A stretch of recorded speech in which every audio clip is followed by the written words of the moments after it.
April 30th, 1944. 2 miles off Truk Island. Lieutenant Commander Richard Kane stood on the bridge of the USS Tang. The sun was bright. The water was calm. And straight ahead, he could see 3 American pilots in life rafts. The problem? They were less than 1,000 yards from the Japanese shore. Machine guns were already firing at his submarine.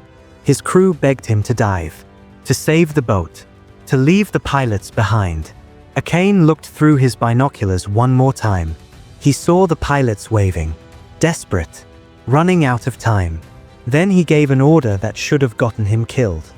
Kane was 33, a veteran submariner. He served under the legendary Mush Morton on the Wahoo. Now he commanded his own boat. The Tang was on her second patrol. She wasn't there to fight. She was on lifeguard duty.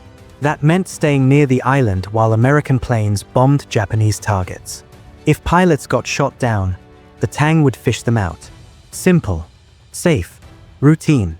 Except nothing about Truk was safe. The Japanese had turned the island into a fortress. Hundreds of guns, thousands of troops, and they'd been watching the Tang all morning.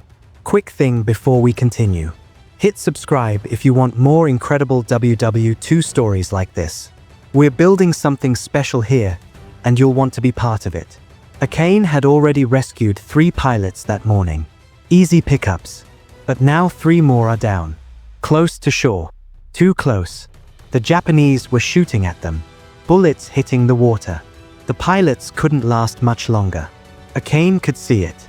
His crew could see it. Everyone knew what leaving them meant. But staying on the surface this close to enemy guns was suicide. Every second the Tang stayed exposed, she was a target. One good hit and 80 men would die. Kane called for his fighter escort. American F-6F Hellcats circling above. He needed them to strafe the beach, to keep the Japanese guns busy, to give him just enough time. The Hellcats dove. Guns blazing. The beach erupted in fire and smoke. Machine gun positions went silent. For maybe 60 seconds. That was all Kane had. He pushed the Tang forward. Full speed. Straight toward the shore. His executive officer grabbed his arm. "Sir, we're too close. We'll run aground." Kane didn't slow down. "Get those men ready to pull pilots aboard. Do it fast." The submarine cut through the water. 500 yards from shore. 400. The Japanese started firing again. Bullets pinged off the conning tower. One crewman took a round through his shirt. Missed his skin by an inch. The Tang reached the first raft. Crewman pulled the pilot up. Then the second. Then the third. 20 seconds total. Kane spun the boat around. Full reverse. The engine screamed. The Tang backed away as shells splashed all around her. But Kane wasn't done. More pilots were down. An OS-2U Kingfisher floatplane had landed inside the lagoon to pick up downed airmen. 9 guys clinging to the wings. The plane couldn't take off with that weight. It was taxiing toward open water. 6 miles. Under fire the whole way. The Tang met them in deeper water. Took all 9 men aboard. The Kingfisher was shot up. Full of holes. They scuttled it. 2 more pilots from another crash. The Tang got them too. By the end of the day, Kane had pulled 15 men from the water. All of them would have died or been captured. All of them got to go home. And Kane wasn't finished with his patrol. The next day, more airstrikes.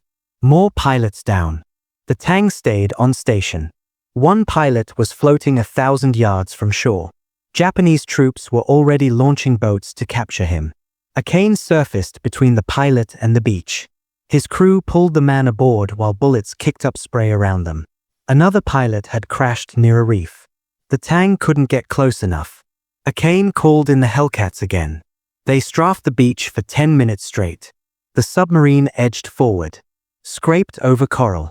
Grabbed the pilot. Backed out. During the 2-day operation near Truk, American planes shot down 35 enemy aircraft and hit dozens of targets. But 35 American airmen went into the water. The Tang rescued 22 of them. 22 men who should have been dead or prisoners. The other 13 went down over land or inside the lagoon where the submarine couldn't reach them. Kane earned a Presidential Unit Citation for that mission. But he didn't do it for awards. He did it because leaving men behind wasn't an option. Here's what made this rescue so important. American carrier pilots were expensive. It took over a year to train a good pilot. Thousands of dollars. Months at sea gaining experience. Every pilot who died meant one less plane in the air. One less bomb on target. The Japanese knew this. They tried to capture downed pilots. Interrogate them. Or worse. Before the lifeguard program, pilots who got shot down over water had maybe a 10% chance of rescue. Maybe. Most drowned. Or got captured. Or died of exposure. The Navy realized they had a problem. They were losing pilots faster than they could replace them. So they started putting submarines on lifeguard duty. At first, submarine commanders hated it. Their job was sinking enemy ships, not babysitting pilots. Staying on the surface during air raids made them targets. But after the Tang's rescue at Truk, everything changed. Pilots knew submarines would risk everything to save them. That knowledge changed how they flew, made them braver, more aggressive. They'd press attacks harder because they knew someone was waiting if they went down. Morale skyrocketed. The Army Air Force had been skeptical. They didn't think Navy subs could help their bomber crews. But after Truk, they requested lifeguard subs for every major operation. B-24 crews flying 1,000-mile missions over open ocean suddenly had insurance. If they had to ditch, a submarine might be there. In total, 86 American submarines conducted lifeguard missions during the war. They rescued 504 airmen. More than enough pilots to staff 2 entire aircraft carriers. 22 came from the Tang in one mission. That was the record. No other submarine rescued more men in a single operation. And every one of those 504 pilots went back into combat. Flew more missions. Dropped more bombs. Some historians estimate that rescued pilots flew over 5,000 more combat sorties after being saved. That's thousands of tons of bombs on Japanese targets. Ships sunk. Bases destroyed. All because submarines stayed on the surface when they should have dived. Kane went on to become the most successful submarine commander in American history. He sank 24 Japanese ships. Over 93,000 tons of enemy shipping. 3 Navy Crosses. 3 Silver Stars. And later, the Medal of Honor. But he always said the Truk rescue was one of his proudest moments. Not because of what he did. Because of what his crew did. 80 men who stayed at their stations while bullets flew.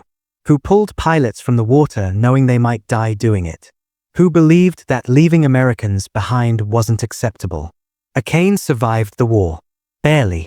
His submarine was sunk by its own torpedo in October 1944. A circular run. The torpedo curved back and hit the Tang. She went down in minutes. Only 9 men survived. Kane was one of them. He spent the rest of the war in a Japanese prison camp. Beaten. Starved. But alive. He made it home. He retired as a rear admiral. Died in 1994. The 22 men he rescued at Truk? Most flew again within weeks. Some died later in the war. Some made it home. One became a commercial pilot after the war. Another taught at the Naval Academy.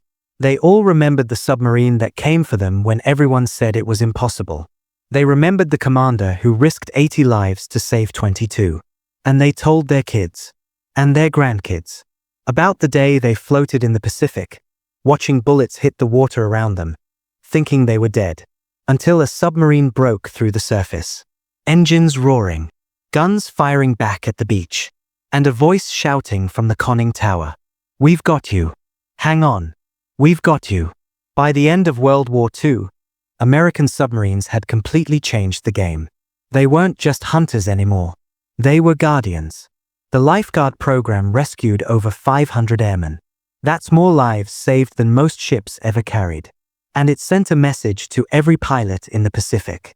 We will come for you. No matter where you go down. No matter how dangerous it is. We will come for you. The Tang rescued 22 men in 2 days near Truk. Under fire. In daylight. closer to enemy shore than any submarine had a right to be. That's not just a rescue. That's a promise kept. Thanks for watching. Next time we're covering how one Marine held off 200 Japanese soldiers for 12 hours straight with nothing but a machine gun and absolute rage. You don't want to miss that. Hit subscribe. And remember, these stories actually happened. Real people, real courage, real history.